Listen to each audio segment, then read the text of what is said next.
Alibaba stock has fallen 2/3 from the peak it set back in 2020. At the current price, the company has a valuation of $245 billion.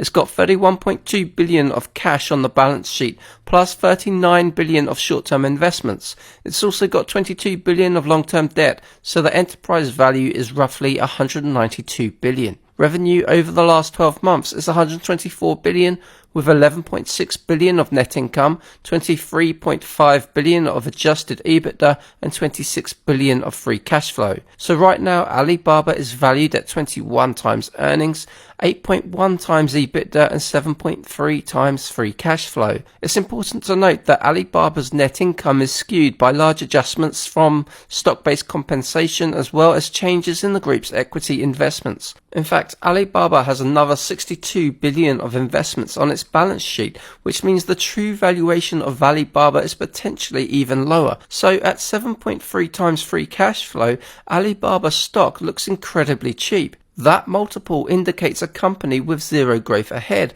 but the latest earnings report paints a much different picture. Total revenue was up 14% year over year to $33 billion. Adjusted EBITDA increased 32% and free cash flow increased by over 70%. After a series of cost cuts last year, profit margins improved across all of Alibaba's segments except e-commerce, which was broadly flat. And management said that daily average users on the Taobao app have increased by 6% or more every month since April. So why is Alibaba stock so cheap?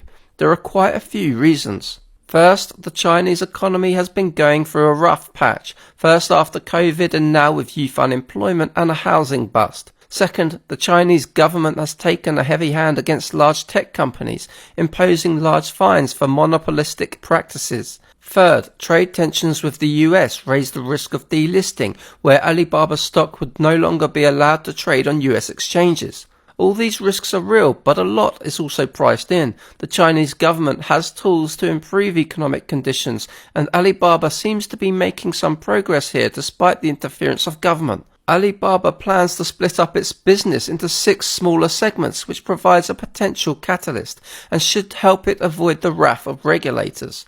Charlie Munger, David Tepper and Dan Loeb still all own big positions in the stock. So while Alibaba stock is certainly not without risk, a valuation of 7 times free cash flow provides a significant amount of downside protection.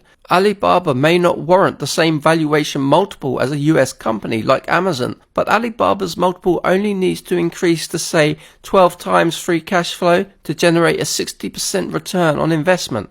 And there's a chance that Alibaba stock is finally ready to move higher.